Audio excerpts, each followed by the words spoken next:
I'm just going to say a few words. I work with Sean on The Guardian. He's obviously one of the great photographers, war photographers of his generation, or anyone's generation.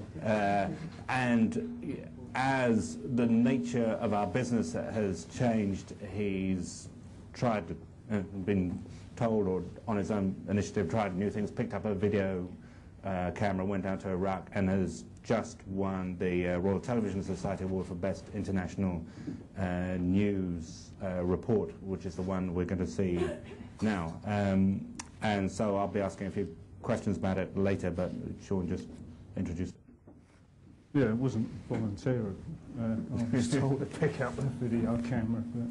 But, yeah, I guess if we show the video, there's two videos and a slideshow in between, and I think we just show the video, go through the slides, and then people want to ask questions or commit suicide or whatever, feel free. Should we put that? It's a joke. We will have spent 14 months in contact, basically, fighting all 14 months. They sent us right into Baghdad. When we got into Iraq, we came right to Baghdad. Our battalion got right to Baghdad. We took our first 2 KIAs the first week we were here. First week we were in Baghdad, we lost 2 guys in our battalion. And then, I mean, it hasn't stopped since.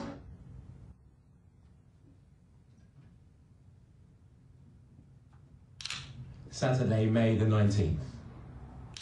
It's late afternoon in Baghdad. Photojournalist Sean Smith captures this image that resonates across America. Inside a Bradley armored car, 6 US soldiers and their translator are burning to death. This is Sean's account of the horrific events of that day and the following 2 weeks. His footage starts with a rare moment of calm for Apache Company in Amaria, western Baghdad. Then in the distance, an explosion. Let's go! Rock and roll!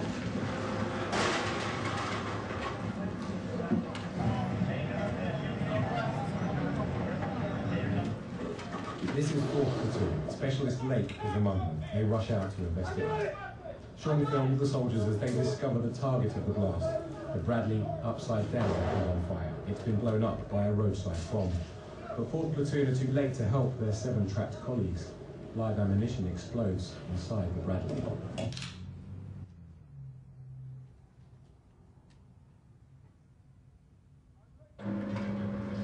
Seconds later, and nervous, they raid a nearby house looking for the bomb maker.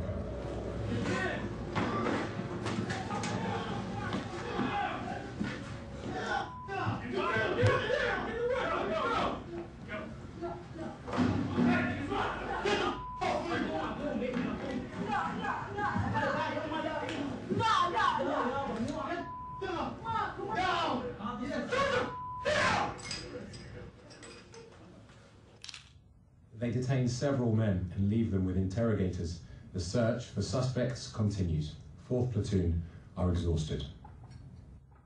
You've got grenades going off, you've got an ID blown up your vehicle, and then you're expected to go back in those 4 to 5 hours and relax, to come back out and do another 6 hours. You don't have time. You just don't have time to do it. Your body never gets to come down. You're always on that heightened sense of alertness. Like you just don't have that. You don't have the rest. The comfort zone, I guess you can call it, to where when you know you're back on the fob, you can relax and let loose. You just don't have time. We're not given that time to recuperate from being out there for 6 hours and dealing with that, to go back out and deal with another 6 hours. Just constant. Never get a break. 48 hours later, and Specialist Lake's unit are back in the neighborhood. They're conducting random house checks. They're jumpy. But this time, all they find is a frightened and elderly woman.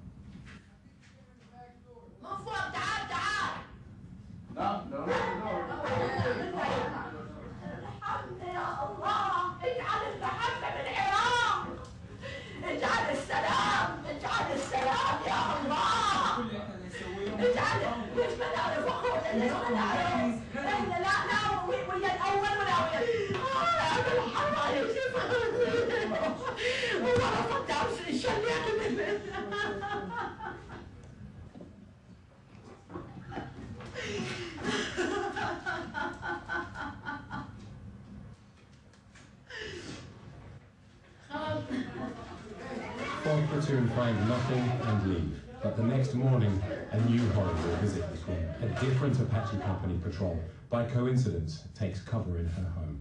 They just shot a man dead. Sean took this photo as they dragged him onto her porch. And this is what happened. Apache Company's 2nd platoon are now on patrol. They're suspicious a car circling their position might be a lookout for nearby snipers. Still nervous after the Bradley attack, they order the car to stop. And when it doesn't, they open fire.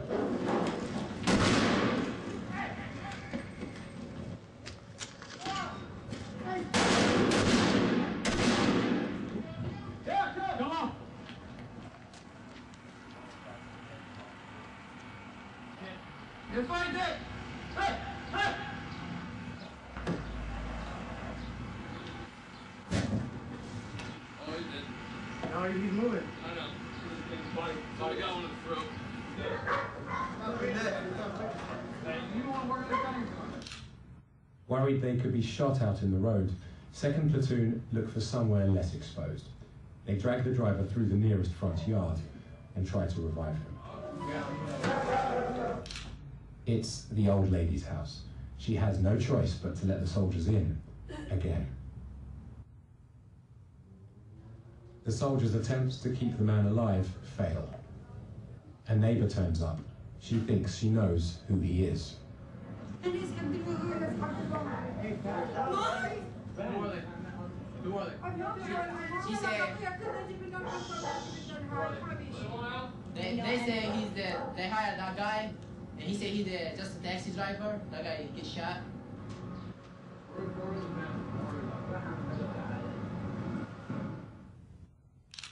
The man was killed because he failed to stop. 2nd platoon specialist Vassal was there that day. I challenge anybody in Congress to do my rotation. They don't have to do anything, just come hang out with me and go home at the times I go home and come stay here 15 months with me.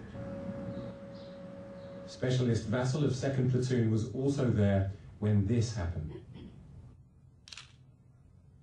The aftermath of an explosion in a munitions dump. The man on the ground is an Iraqi soldier being tended by an American.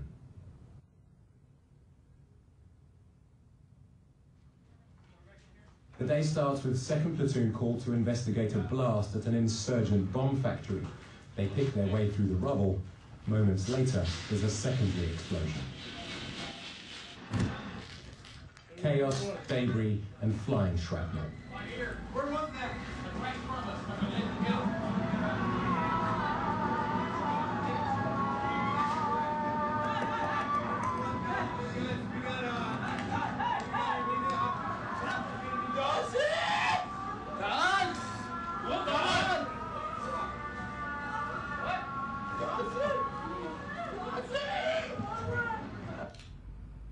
An Iraqi soldier has taken the brunt of it. Neighbors, both children and adults, are hurt too.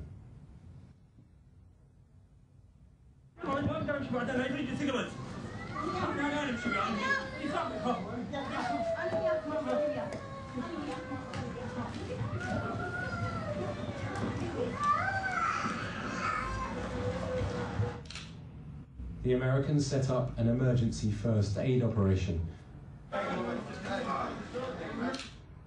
They try and help the wounded.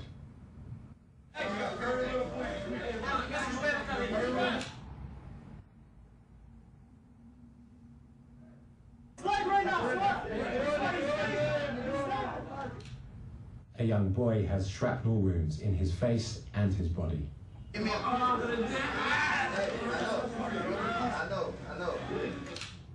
It's an ordinary day for the people of Baghdad, and from Apache Company, there's this message for the politicians back in Washington. We're supposed to be on the way home right now. We were supposed to be flying home in 6 days. 6 days.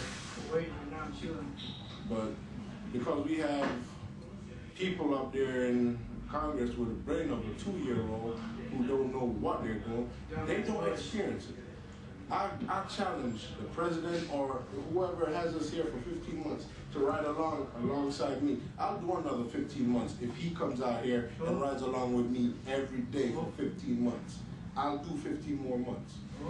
No, they don't even have to pay me extra. I just want him to come out here and ride with me for another 15 months.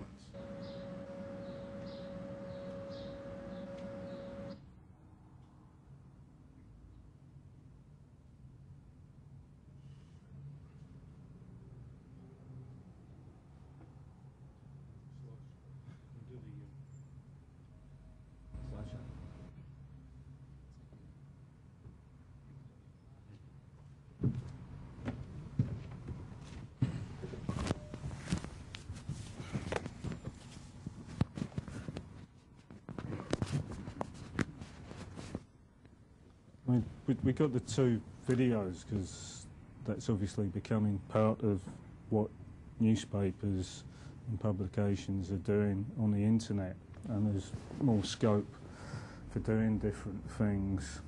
Whether there's the money, I don't know, we'll see.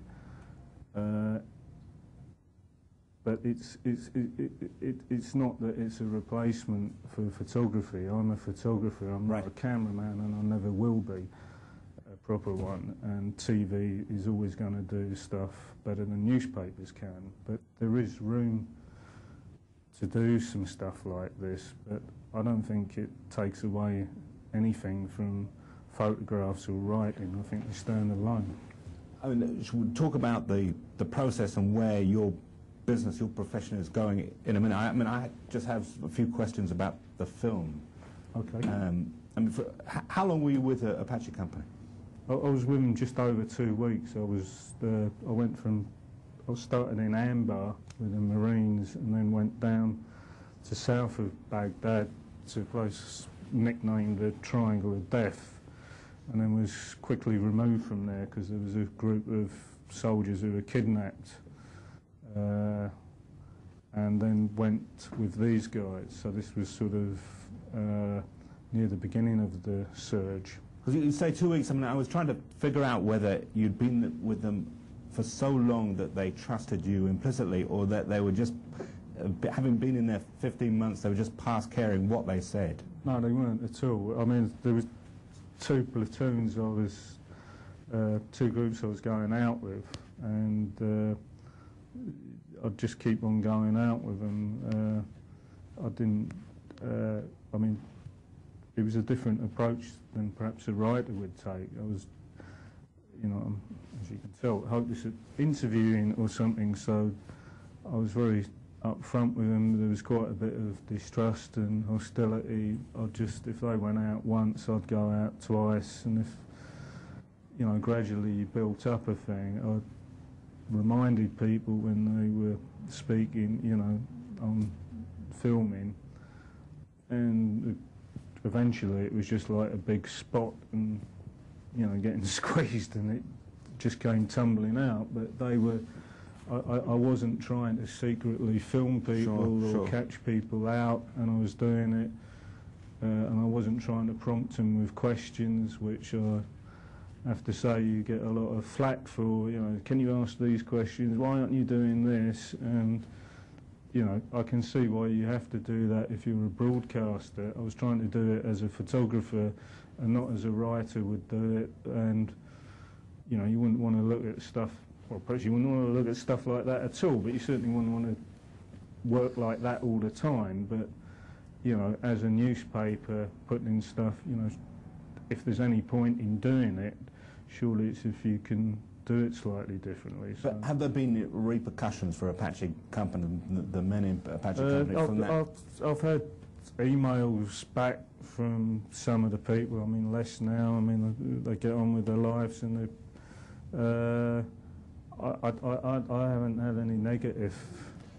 I mean, emails potentially you're a witness there to, you know, potentially maybe that could be classed as a war crime if they didn't, you know, they just shot at him without due. No, I don't think they, you know, I think the war crime, perhaps you have to look elsewhere. I mean, I don't think it was a, you know, there's a brutalisation that goes on. I mean, I think it's valid to cover these guys on an embed, it's a large, you know, the American military is quite a large side of the story, a very large side of the story. I mean, if you're a pacifist, then you say you shouldn't have armies. But I mean, whether they'd been sniped at the day before, I think it's more a question of if you, as a political decision, want to send people into a situation, that may be valid, but you open a door. I think, unfortunately, you know, that guy's life, if you're talking about the taxi driver, is not going to make the world a better place or anything better. I mean, I don't think, you know... but how did they try? I mean, you were there on the spot. How did they try and make him stop, for example? They stand out in front, they had been... I mean, a couple of days before, one of them had been hit in the hip. A car had come round, and then they got out of it. They were out of the vehicles. They were doing foot patrols all the time, so they'd go into the area in the vehicles, then they get out. And it's and one of them had been hit in the foot. They'd been to Bradley, where some other people come in the heavy vehicles and got blown up. What had happened in the general area was they were blocking the area off. The guy had come in and the normal route's out. He was probably just lost. They were in a place, they signalled to him to stop. He probably didn't see them signalling. You know, I think there's a bit that wasn't shown on there, on that footage, because of the time constraints, but they assumed, you know, he had seen them. There was, you know, the thing escalates once you start firing guns. You know, you have to assume people are going to die. Yeah. I mean, was it wrong? Of course it's wrong, because someone's dead and they hadn't done anything. And That's what wars are. How did they react to when they discovered it was just a taxi driver? I mean, was it just...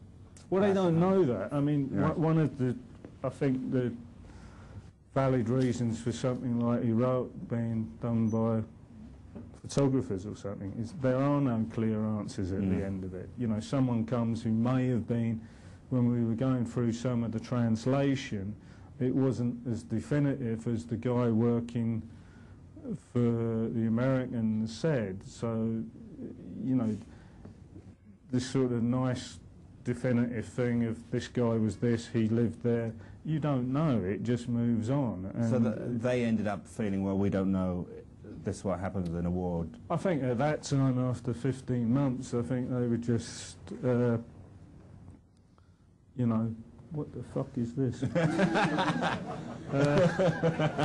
That's you. It was, sorry about that. There's going to be some porn pictures or something come up. What happens on your computer? I don't think there's anything like that. Who knows? I think they just wanted to get, you know, it is a brutalising experience. People are brutalised. And, you know, the question is, if, I guess you can say, if you make the world a better place and X thousand people die and are brutalised, but we're all going to live happily ever after, perhaps that's a price worth paying. You know, if you're a pacifist, it isn't. I mean, I'm not a pacifist, but I think you can't, you know, these are political, Sure. The bullets are fired by politicians. Now, I'm not saying that every soldier is nice or bad. It's slightly irrelevant whether they're idiots, not idiots, or, you know. The reality is that's what it is what it is. If you want to have a war, you know, it's a brutal thing. There's no good little bits come out of it. But it's not a question of, oh, well, you know, perhaps the tactics are a little bit wrong here and there, Sure. and us Brits are so much cleverer than this than the Americans. That's all bullshit. Now, when you were with Apache Company, you had video and you had a stills camera at the same time, so you were just switching between the two all the time. Yeah, I mean, it was a, you know, I was out for long times during the days, so there was there was quite a lot of footage and stuff that isn't there for obvious reasons. So sometimes, you know, it was quite handy being there. You know, there wasn't a still photograph and you could do videos. Other times, some of the very good photographers at the back there would go, oh, fuck, he really messed that one up. So it does, you know, there is a price to pay. You feel like you're doing two jobs? Well, it's not a question of doing two jobs. You know, you sacrifice things, so, you know, you probably end up doing not very well at either of them. Well, obviously. You certainly miss out on some of the, you know, still, it's a completely different, you know, you're going for the sequences and continuity and moving with the stills, you're looking for the moment. So I'm sure some of you guys will probably be going, oh shit, I would have done that so much better, which they would have done. So there's a price to pay if you're doing the two. Obviously one you feel worth paying because you come out with a film like that and it has that kind of impact. I don't mind doing it. I think pictures stand on their own and they're a different thing to the moving things, and something like that I'm happy to do it. I'm worried slightly about the idea papers are run, sorry Julian, but by writers rather than photographers, and there's slightly an idea of, oh well, we've always had still pictures, but you know, because it's a paper and it's too, you know, but it would have been much better if they move along, you know, you know, get a little bit of movement, which misses the point. I mean, I suppose it's like, you know, when you film started, you know, you had theatre. Theatre's completely, you know, you don't sort of go to a theatre and think, oh, I wish it was on a flat screen, and cinema and TV, they're different things, and perhaps there's different opportunities now, but they don't invalidate still pictures or writing for that matter, you know, and I think there's a danger of newspapers thinking that they're broadcasting companies, which they're not. And, you know, it's ridiculous to try to be. You know, you've got years of experience there, and it's pointless. But that doesn't mean to say there isn't something using some of those things and room for a few sort of slightly different things that perhaps they wouldn't invest in, and using some of the writing journalistic skills and photography skills that papers have, but in a slightly different way. You know. You were saying at the beginning that they did tell you have to do this. No, that's well. I'm not that keen on people telling me that I have to do something. But I mean, no. There was sort of like a little bit of, you know, well, do you want to take this along? There was also the idea of take this along while you're there anyway. You know, you sort of hang the thing on your shoulder and you just point the camera. But you know, it's a bit like writing or photography. They think that you know, you're there and you point the camera, or you arrive somewhere and there's just pictures there coming out of your ears, rather than you have to fight for these things and chase them the same as you have to with stories. Right. But as you know, everyone in the newspaper trade's very nervous. You know, writers and photographers are like, oh, you know, where's our business going? Did you have a sense when they said this is adapt or die time, that you either... No, bollocks to them. No, I think we have to reaffirm that whether there's moving pictures, writing or whatever, the cool thing of it is writing and photography, and the bells and whistles on top. I mean, you know, do you need sort of ambient music while you're reading a paper of a story? If you're looking at pictures, do you go to a gallery? Do you need some sort of a little bit of Four Seasons playing or something like that? It's complete nonsense. That doesn't mean to say you can't do, you know, that there isn't new avenues that we can go down, but it's like, if you haven't got the cool things, you might as well chuck everything away. Let's just do porn. It'd make more money and we'd probably all get paid better. And they also display things better on the internet. So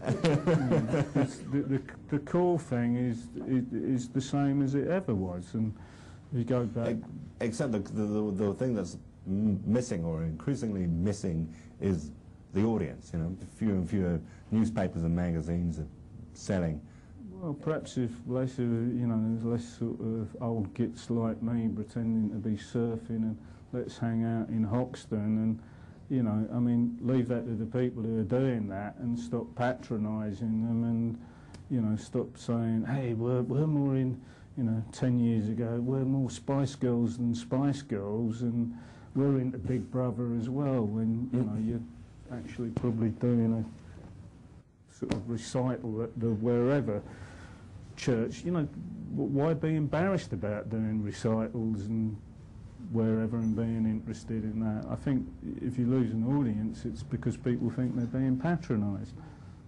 But do you, I mean, among other photojournalists, among you or your colleagues, is there a feeling this is something we have to look into, picking up and doing, moving to doing video?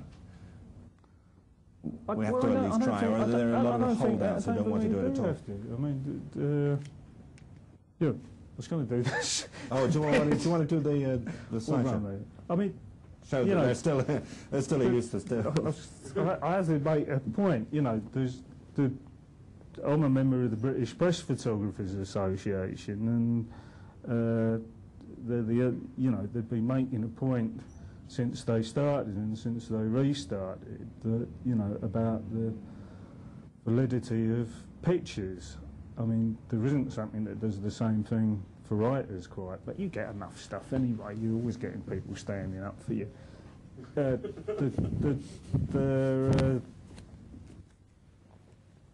been making the point and trying to highlight the validity of pictures by themselves and not needing the moving pictures. That's not to say you're against it. You know, I've been doing it, but I don't. It's not. And this is better than this, or this is worse than this. And I think there's slightly wider issues that go along with that. Go ahead. I suppose I better just. Yeah, this is 2005 when there was a Operation Steel Curtain, which was up in northwestern near the Syrian border. Oh, sorry. All right. This is still. Well, I was told we had to get out. Right. Okay. This was an operation on before the so-called elections, which were a great success, as we all know, in Iraq on the Syrian border. There's very much an obsession that, you know, there's Dr. Evil in Syria or in Iran who's manipulating it all. So this was an area which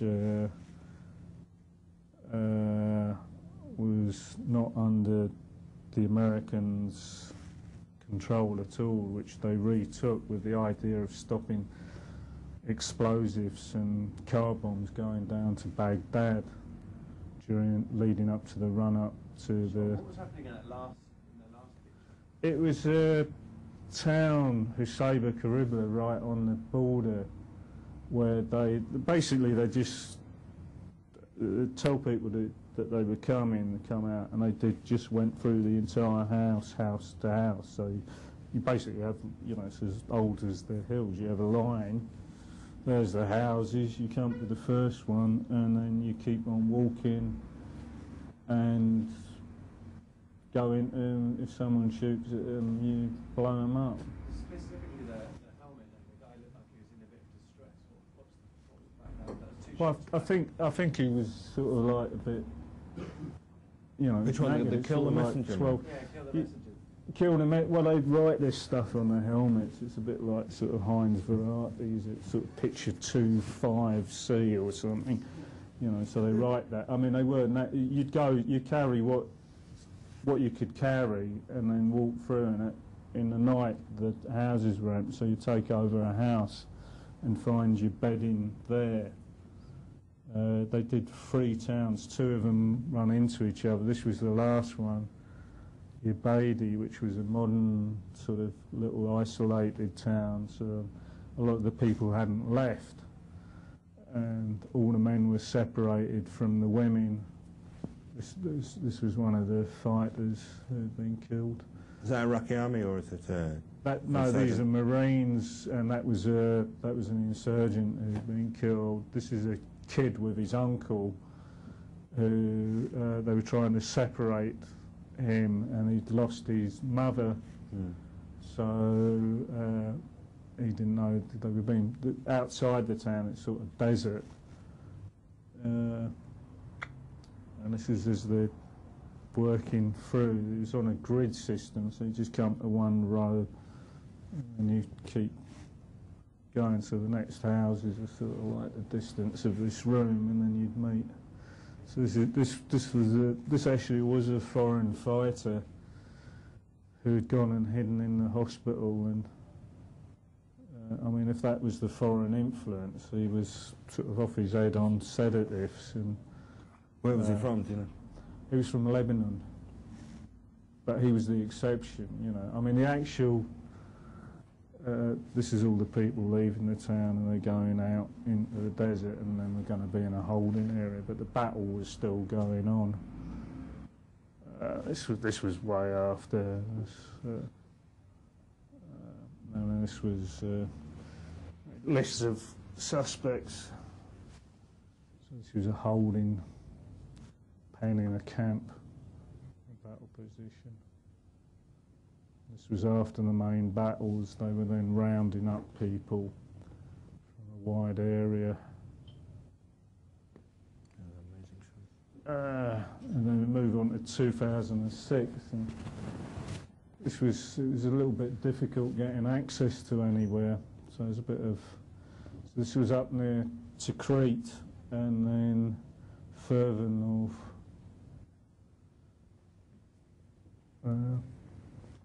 This was in a building that Saddam Hussein had for parades. It's where he shot the gun in the air, and they'd made it into a prison underneath. So these were dangerous terrorists getting rounded up at night.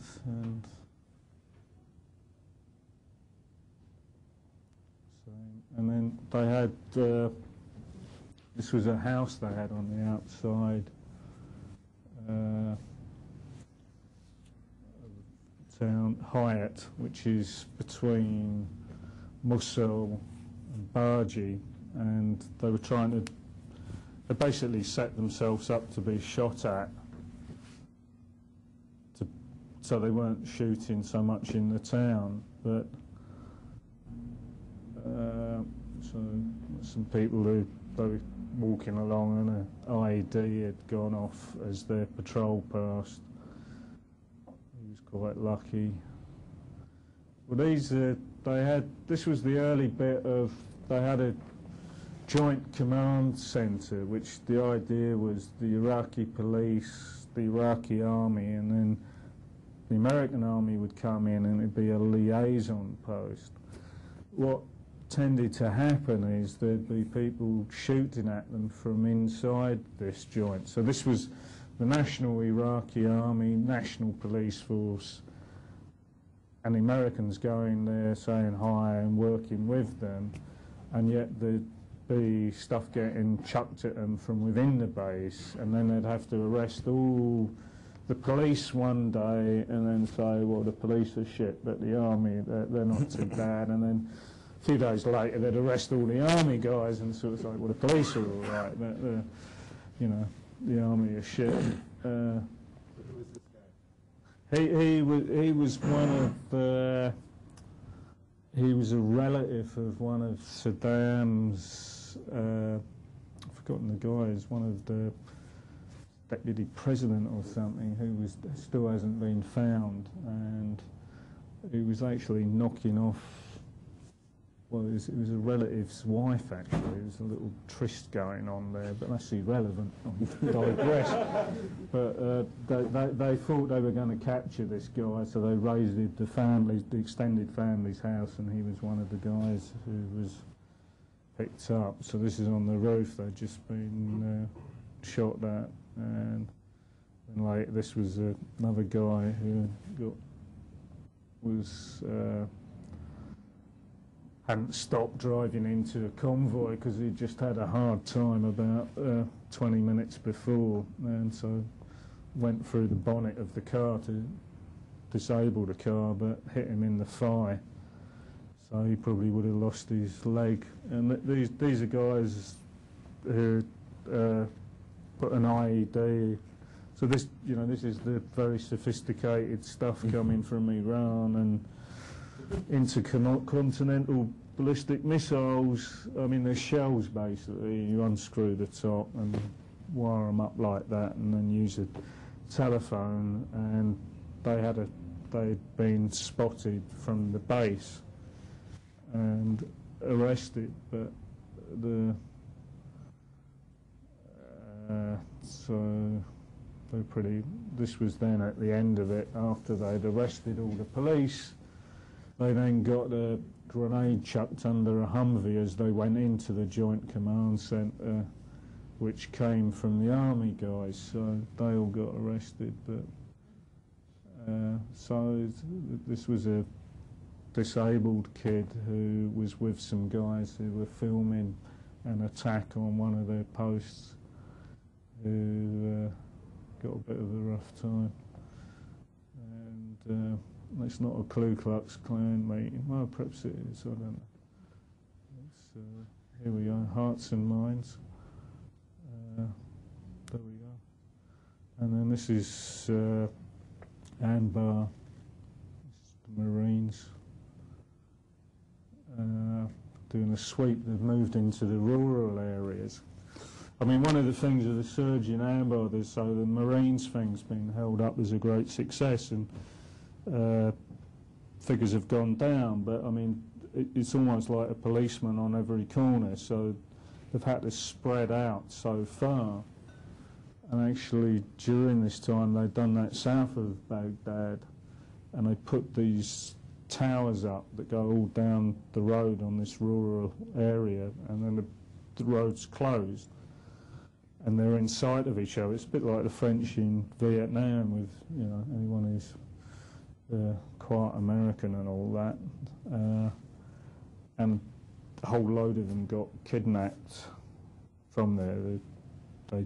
The insurgents then sort of concentrated and picked them up. So the Marines in Haditha, you've just got an absolute blanket. You've got a burn that goes all the way round the town, and then there's just patrols day and night, non-stop. This is back to Baghdad, bit of television.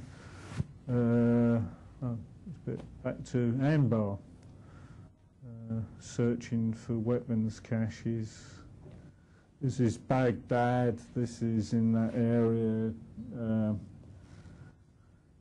The sort of Iraqi army police is slightly a misnomer.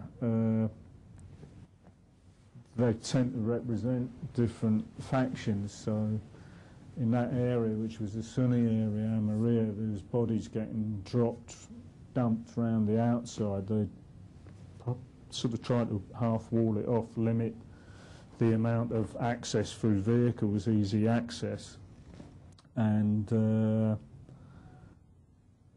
you'd get bodies dumped in the night, and there'd usually be booby traps, so people were reluctant. So that was one of them? That was one. As you can see, it was completely decomposing, so you get animals going, but it was just by someone's front garden.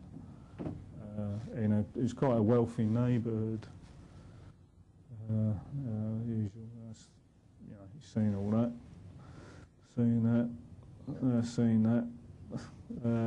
This is one of them visiting one of the Iraqi army posts. Guys praying, cigarette. This is questioning after a sniper attack.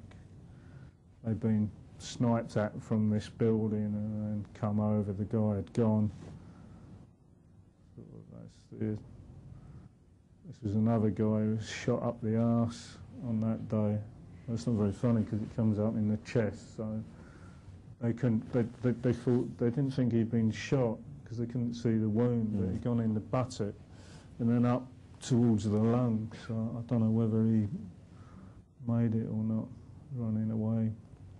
This guy, they were dragged in because there's a lot of sniping in there, so it's not just to upset the old lady or something, it's to get some cover. But then, this is initially these guys were, there was a couple of bright young things from American universities who were based there with the cavalry guys who were overall in charge, and they wanted to call them the Minutemen, you know, this idea of sort of like the guys from getting rid of us from America, from the American War of Independence or Revolution, whatever you want to call it.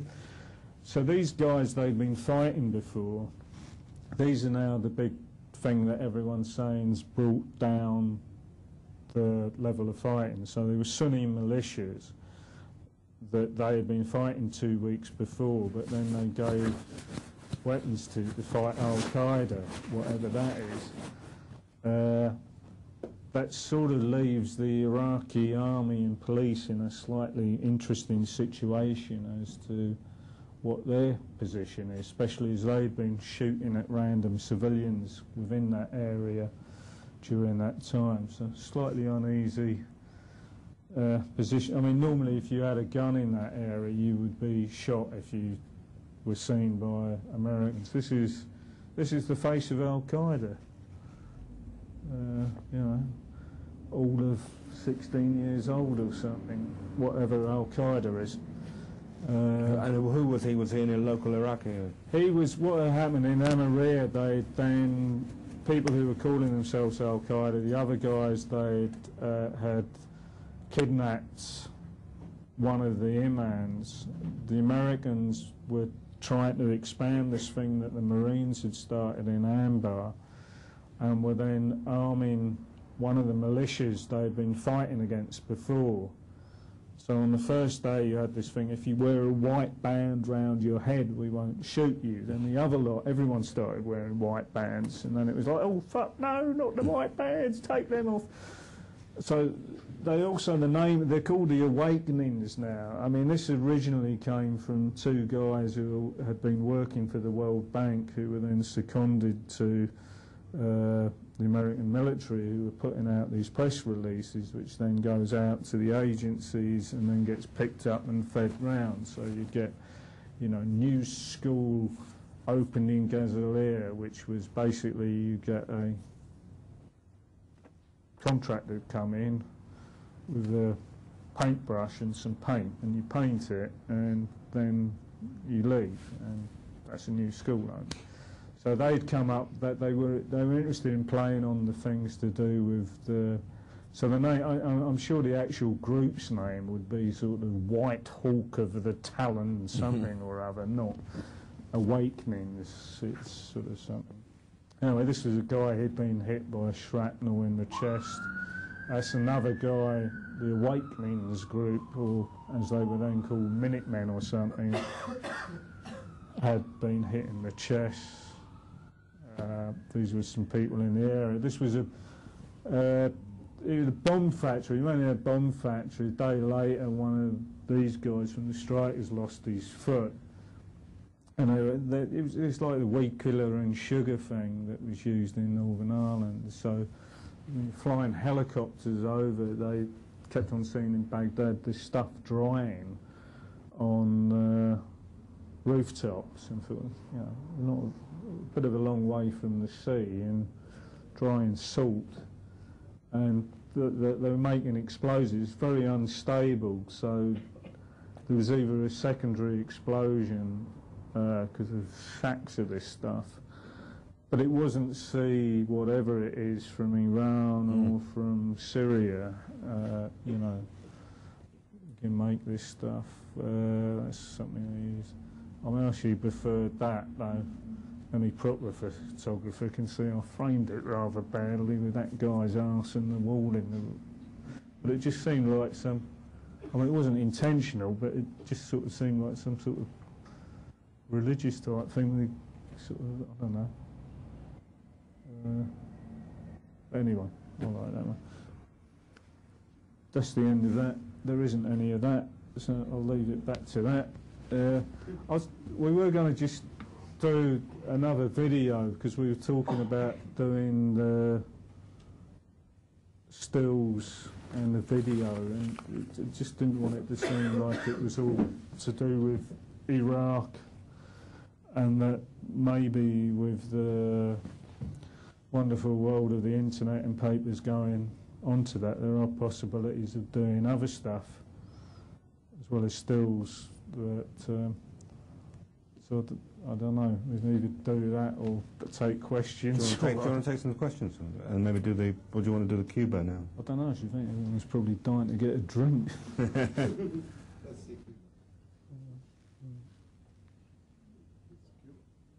Cuba, vote for Cuba.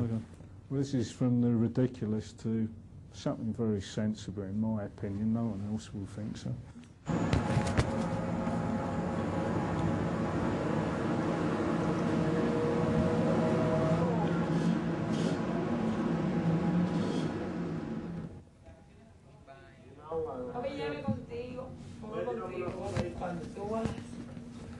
Yo vengo de aquí.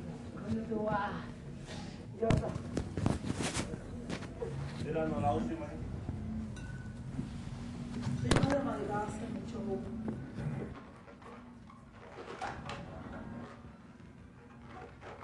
Bueno, mira, dile que debido a la situación que hay en estos momentos, han cerrado muchos lugares. ¿Entiendes?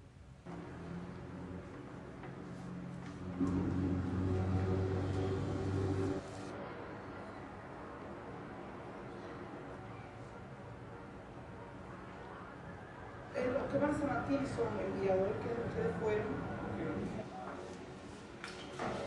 Todo lo que tú vas a hacer tú, a partir de ahora.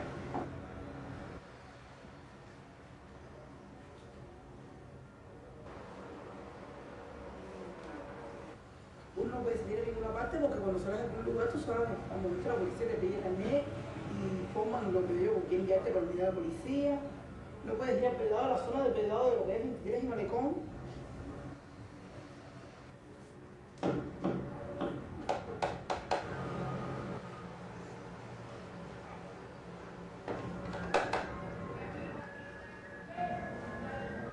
Porque el interior no tenía cambio de dirección aquí hecho. Me hicieron la vida un taco y en la esquina la policía.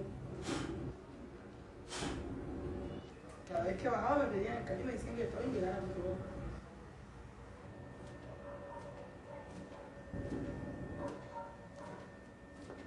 Y nosotros dos, antes, ejercíamos la prostitución. Salimos a la calle y nos prostituimos. Después empezaron los problemas con las cartas de asistencia, si se puede ver, y nos quitamos.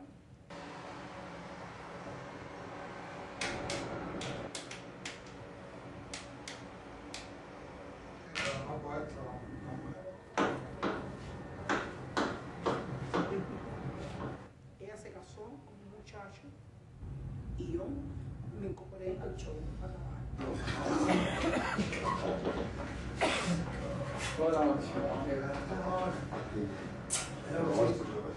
¿Qué haces de qué? ¿Qué haces parado ahí? No. Tiene que ser porque este señor dejaría programado todo lo que se va a hacer aquí. No, a la vez que pongan en el guión, Manuel, a la vez que pongan un número, no se puede virar para atrás porque me jode la grabación a mí. No pueden cambiar, no improvisaciones, no nada. Que esto lo tengo que afectar, no es para tu de trabajo.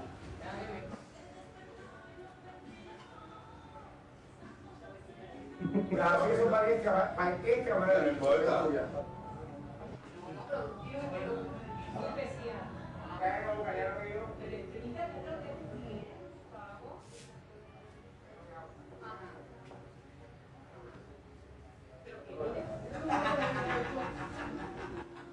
Gustavo.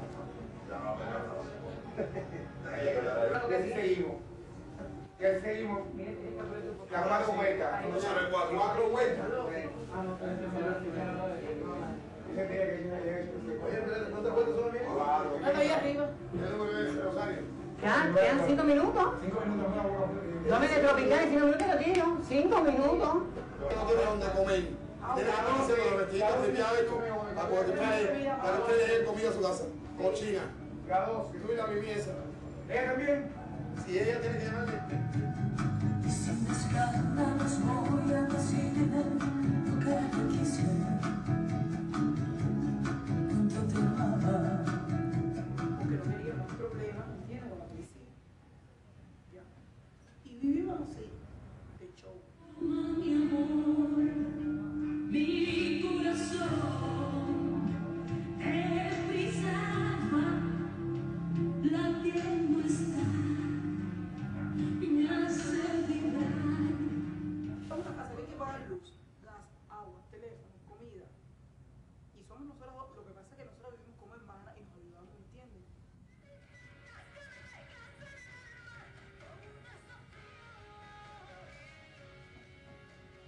Ah, no, antes sí, al principio sí, cuando yo empecé a vestir de mujer, había mucho de homofobia, principalmente de mi familia. Yo no voy a esconderme de ti para ocultar mis sentimientos. Ya no quiero llorar escondidas callando el amor que por él yo siento. Ahora es tiempo de que te enteres las cosas que suceden cuando tú te vas. Y yo fui la primera que empecé a luchar en mi casa. Te he engañado muchas veces, he buscado tus besos ardientes en la intimidad. Te he mentido tantas veces y ya no puedo seguir ocultando la verdad. Vivo un amor prohibido que roba mis latidos, pero callarlo ya no puedo, porque contigo estoy en celo y él me pone a mí, oye insensible a ti. Insensible a ti.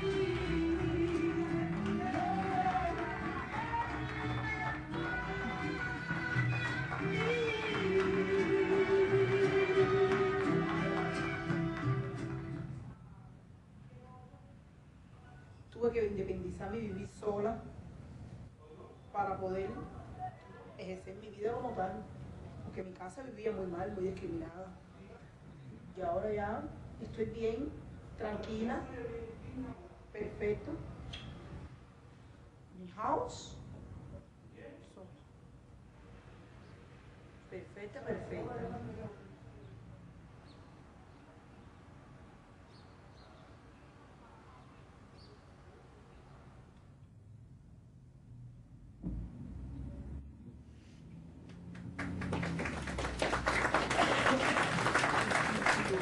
The tone a little bit there.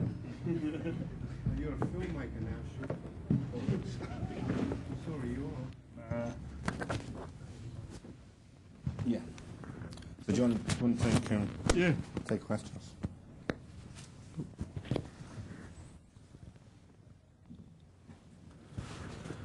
Anyone wants to ask Sean anything? How long did it take you to get comfortable, for them to get comfortable with you, to do that, having to be transvestites and all that? Well, I actually gone there to do something else, but strangely, they were much more interesting. I spent a lot of time. There's two older guys, or there's a couple who they run the shows from their house, and that's how most of them are done. They get it's. You know, I was trying to do something that is the regime is, you know, a mature sort of regime. So Raoul's daughter's now a big champion of transvestites and everything else, but they still get problems with the coppers, which, you know. I spent quite a long time with the people who run the show. I didn't know exactly when the show was or what was happening without doing a lot. But I was only there 2 weeks, and I came across them. So it was about 5 I spent about sort of 2 or 3 days with him, and then the actual show was on a Saturday night. The people in the show I hadn't met, and then the person who ended up sort of doing the talking, I met at the show, and then I was actually, it was the day I was flying home, I sort of managed to get him at home, or her at home, and that was it. It was just that, I mean, you know, people talk about issues to do with Cuba, or, you know, there was a genuine issue there, or had been. I mean, now the most popular soap opera has, you know, sort of tackles that, and there was the film Chocolate, but, you know, I thought it was quite interesting because it was something that had changed, you know, it wasn't, you know, the guy's life's all right now, but, you know, there had been issues, and a lot of them were to do with issues that wherever you were living. Completely purient interest. Hello, my name's Olivia, I'm a picture researcher, and I want to ask both of you a question. Do you think that newspapers shy away from publishing the most gruesome war photography, and if so, why do they do it, and is it justified? Well, they don't shy away from showing the most gruesome photography. I mean, Big Brother gets quite a big hit on the papers. I don't know why I've got it down on them. No, you've got something against Big Brother, isn't it? I think there's issues to do with what's going on with journalism generally. I don't think it's particularly to do with bad pictures. I think it's, you know, I think papers are feeling they've got declining sales, and I think there's general issues to do with surviving and where money should be going, and though doing sort of reportage or writing or investigating things isn't really that expensive. It's probably a lot cheaper than the other things. I think it's, I think the sort of taste thing, or whether we should show this, is really a bit of a fig leaf covering other things that are going on in the media to do with investing in going out and looking at the world which hasn't already been written about in Stern or something, or the New Yorker or things like that, which is to do with going out and being prepared to fail because you think there's something there and then there isn't. If you know you've got a definite story or a picture or something, someone's done it before, really. But no, but surely there's always been a question of which picture do we show, how gory can the picture be? I mean, I'm not part of those discussions, but on what basis do they make the decision on whether you can have, you know, a body on the front page? Well, this used to do with, you know, unfortunately, sort of picture editing, which is again goes back to the BPPA. You know, you've got an organisation that is having to get started, and people putting a lot of time in to shout and scream about photography. I mean, you don't have picture editors. There's very few picture editors about. You know, it's like if it was painting or sculpture, and someone says, well, you know, I know what I like, I don't quite know what I like it, but, you know, I know what I like. You say, well, we can't have the art critic like that, you know, he's got to have gone at least done 500 years in the courtauld and sort of, you know, been with Anthony Blunt. Pictures, it's like, you know, I know what, well, I could do that, and quite a lot of the time you'd get the same thing, but what a picture edit is about is the times when it isn't so bleeding obvious, and they pick something and maybe there's a row about it with the back bench, and then a day or two later someone goes, well, actually you were right. There isn't, you know, the role of the picture editor has been greatly undermined. I mean, I'm not very good at editing my stuff. I could probably look at someone else's stuff fairly well. So you get these things to do with you know, there isn't much of a discussion about how this and that goes on. But are there hard set rules? You don't have a dismembered body. You don't have a dismembered body. Well, you know, you can have a gynecological or a sort of autopsy photograph that's taken in a different way. I mean, when the Clapham train thing happened many years ago, there was some fire brigade pictures that were taken from inside, which didn't really tell you very much. You know, there were other pictures. You know, I mean, people use that. If you talk about the Spanish bombings and things getting taken out and not getting taken, it's complete bollocks. You know, they should have run it as it was. There was no need to take anything out.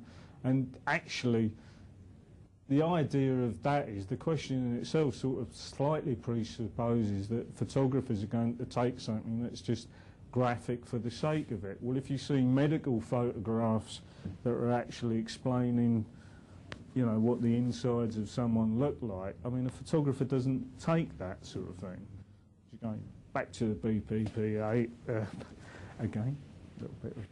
But, you know, that's what's missing in this country is the understanding that picture editing and photography, that isn't really the question. That's why you get problems with the police making aesthetic judgments about what you can photograph and not, which is slightly disturbing and very little talked about.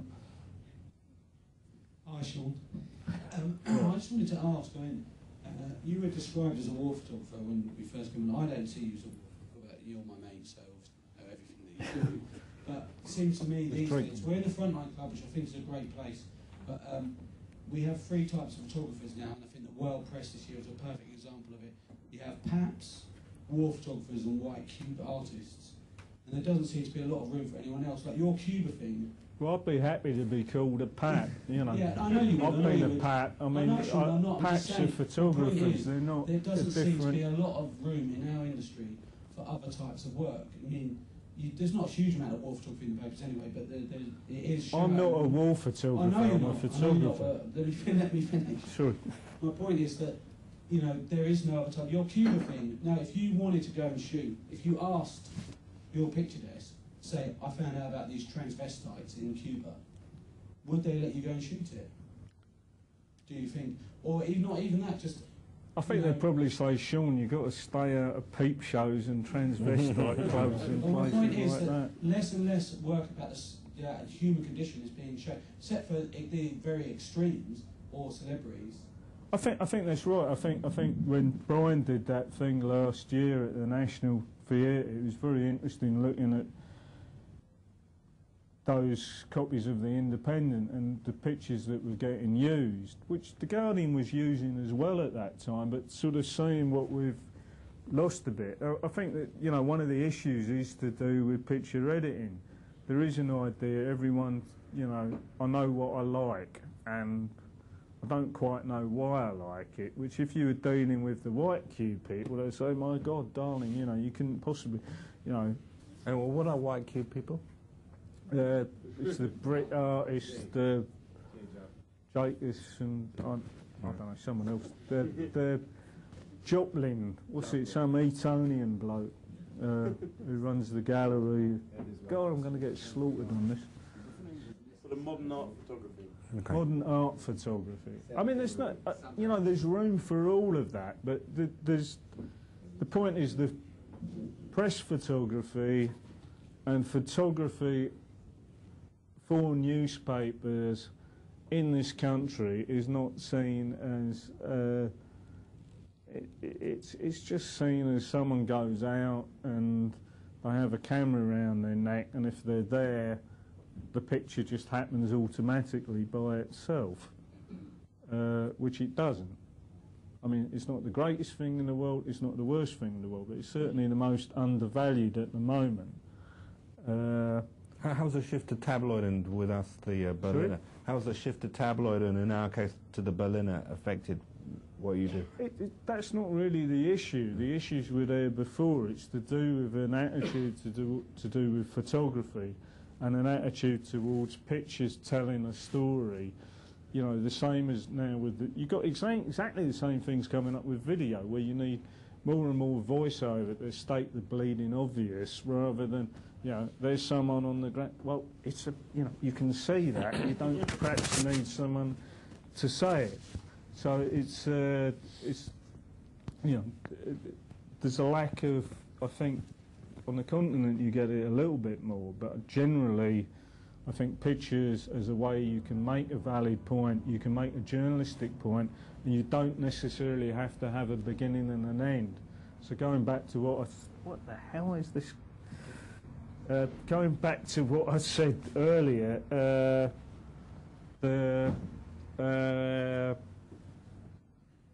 Iraq, certainly before, because it was difficult working on embedded recently, the idea that you don't have a complete end to the story or a beginning, but you're posing a question, which photography tends to do, I think is particularly valid. But that's not, you know, normally it would be saying, well, you know, we need to know what happened after this and before that, and almost the picture's just there as decoration, whereas the picture has as much to say, as far as I'm concerned, as anything else. I mean, it can be complementary, it can be by itself, but you know, you don't have to have a beginning and a middle and end. And you're right, anyone who says they've got a complete story of this happening and that happening, you know, frankly, there's no way you can know that.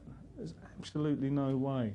All you can refer back to is the American military, say, well, you know, our people tell us this happened. So that makes you be able to sign off, but, you know, whether it's true or not, no one knows.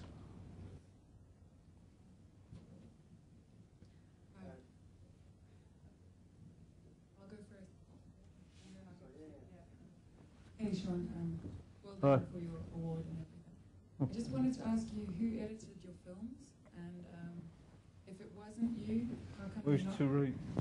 how come they're not credited? And what was your Who paid you for that? and what was your relationship like with them? Like, how did the edit go? And then, if possible, a second question: who owns your footage, and who owns the film? Oh, we're getting in dangerous territory. I mean, you know, the Guardian owned my arse.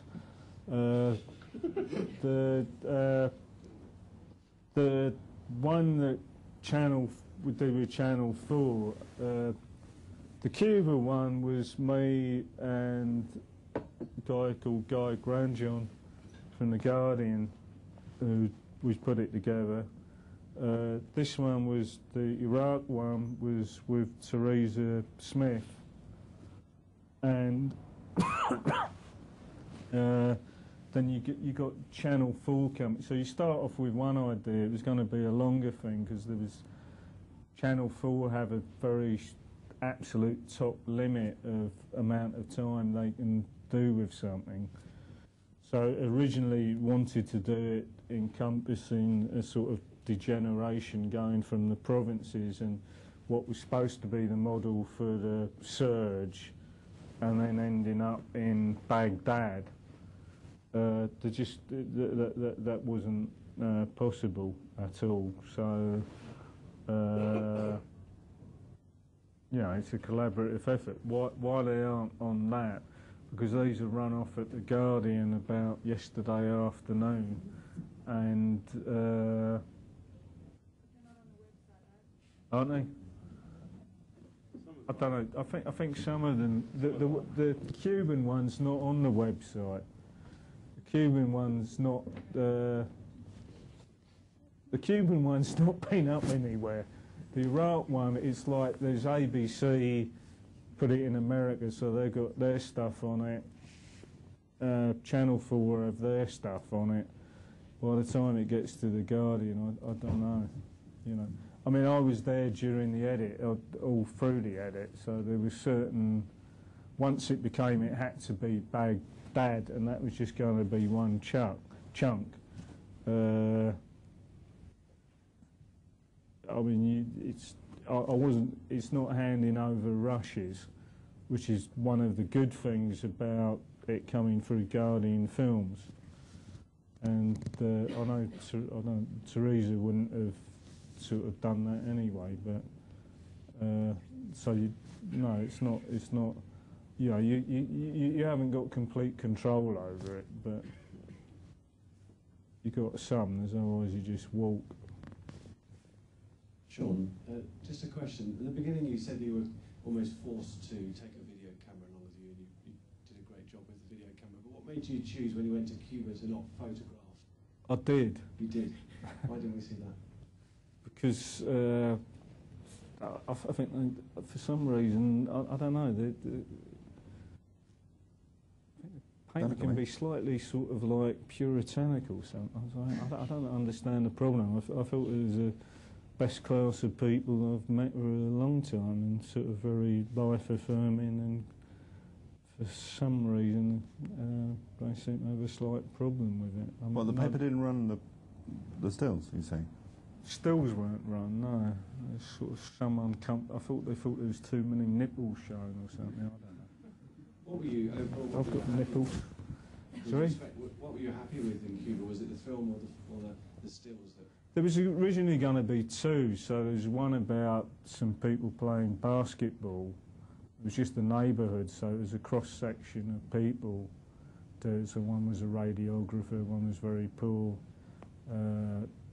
You know, it's something about Cuban society, because other than American cars and people smoking cigars. Anyway, I like hanging out with transvestites. What do you want to know? I've got Angora. Who's next? Was there a woman here? Oh, sorry. I just wonder, could you say anything more about the surge, the awakening, all these phrases? Where do you think Well, it's going? you got a problem. You're talking about a national army and police force, which there obviously isn't. You know, you got a you got people who put in uniform who are representing a particular group. So round Amaria, there were several different Shia factions. So the commander in one of the posts was frightened he was going to get killed. They had a sniper there who was randomly in the evening, when people were going to get some shopping, killing people. You know, like Sarajevo or something. So they go and investigate, they fingerprint all the people in that police force. But politically, you put up a thing saying, you know, we've debarfarized the thing, we're creating a national police force and an army. You then say privately, well, the police are a bit of a problem, they're all infiltrated by particular factions, mainly Shia factions. But the army's sort of okay, they're sort of professional. You go, so 2006, they're all getting arrested. 2007, it's all falling apart with inside Baghdad, very close to one of the biggest bases in the country, which is the size of fucking London. That's a slight exaggeration, but it's a very big base around the international airport. Within 10 minutes of going out there, there's people getting killed left, right and centre. The strikers are sent in there under the cavalry. Cavalry won't go in. They've had an argument about going in with heavy vehicles. You know, they've been blown up. There was 2 tanks disabled. So it's pretty serious. You then say, we'll try and do what we've done up in Anbar, which is a Sunni area, and it's slightly false what they were saying anyway. And some of the guys will we'll sort of separate. We'll have this name Al-Qaeda, which is one group, and anyone who says they're fighting it will say, okay, we'll pay you and give you weapons. So you have, like, if you're in Acne or something, you'd say people who didn't like the police very much, you'd say, okay, will you police your area and we'll support you. Well, that leaves the group you've said who are the National Army and Police Force. Where does that sort of leave them? In a slightly odd position. You see in the last couple of days there's been some of the Sunni groups in Bakuba now sort of saying, well, they're getting a bit pissed off with the Americans. You got an insoluble thing that it's not going to work. And if you look at the leader writers, they've been saying, you know, surge, violence going down and all the rest of it. Yeah, if you look at what Petraeus has been saying, he's been much more guarded. And he's got the most to gain. You know, I'm going to be out of there, I'll get the fucking, you know, political career or a nice pension. You know, he's not going to be there forever. He's been much more guarded than most of the leader writers that you've had in UK or elsewhere have been talking about this. It's just a big thing waiting to explode. How can you reconcile that? You're saying the complete opposite to what you were saying before. You've said that all these Sunni groups or the Ba'athist things, you know, completely we have to have a new thing. You put loads of guys in uniform who are actually representing a whole variety of factions, but on one side you're saying, right, we're going to support that all along the line, and then you're suddenly giving out a completely different message saying, sorry, okay, the guys you could shoot yesterday, you can't shoot, and by the way, that's, to me, that's the political mess of it from the beginning, and, you know, it's an insoluble thing. People like John McCain are trying to spin this, of course, to win an election. Well, I mean, he was there, funnily enough, it's not in the film, but when I arrived there, he was there, and they'd done a walk through Baghdad. He had his guys there, and it was sort of... I didn't say anything. There was a press conference. I was waiting for my accreditation. It was like, hey, you know, I walked without my flak jacket, and it was like, whoa, hold on a minute. This was just before all the stuff on the video. It's all improving. And there was people who were based out there who was like, you know, which planet are you from? It's like, I'm not going to answer these questions anymore, and he walked off. I mean, you know, he's probably going to say now, well, I told you so. He can say whatever he wants, but, I mean, the fact of the matter is, where's that going to leave the guys who you were saying, the National Army and Police? It's you know, it's a complete insoluble mess, and you send it, it's completely contradictory. There's no way you can square that circle. So maybe you get 5 months, 6 months, it'll be quieter, there'll be less bombs or something. But how, you know, it's not going to be squared. The guy at the back. In my opinion. I hope I'm wrong. I hope I'm completely wrong. Hi, Sean. Are you generally optimistic about the future of news photography, or pessimistic? I completely believe in news photography. I completely believe in the people who are photographers in London.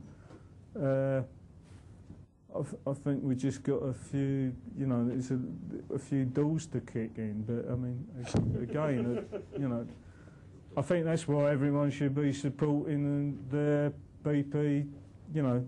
I think that's what they're doing. They're making that call. Sean, I know you need to promote because you won it twice, but I mean, you know, obviously it's nothing to do with it, on it. But you know, and it's not a winning thing anyway. It's a general highlighting. Anyway. How do you see it, though? I mean, you know, because the BPPA has been doing great stuff. But how do we get more and more people? How do you get Joe Public to be more interested, less in magazine and more in the stuff that you're doing? Well, there's nothing wrong with. I think. Well, it's not what I'm doing. I think that we need to, instead of going to picture editors and people within the papers, we need to go to people outside it and into the TV side and other writers and other people who. And get their support rather than going to the people who kick us in the bollocks and try and sort of say, hey, you know, please teacher, we've sort of got this on, come and see us. I don't know if that's understandable. You know, moving the internet, that sort of side, developing on the internet, you know, the three types of photography that Jeff has talked about, does the, you know, complete expandability of the net. Well, there's loads you can do. You can go. More space for everybody. Well, there is, and it's whether there's the money. But if you go back, you know, there's room, if you can display stuff better on the internet, you can do. You've got acres of paper. You can go back to stuff like the Sunday Times magazine used to do, and start doing layouts of pictures and stuff. But it's a fight, you know. For my money, you have to get away from the idea that you need a sort of ambient track or some crass music behind everything. People are intelligent enough to have pictures shown without having to have music or little bits of moving stuff, and then, you know, I'm sorry, we've got a still picture coming up now. You know, have video, have stills, there's room for both of it. But, pictures are not going to go away, and they're more valid than they've ever been. Still pictures. We've been told we have to get out of here, but I'm sure you carry on downstairs at the bar. We'll carry on drinking. Yeah.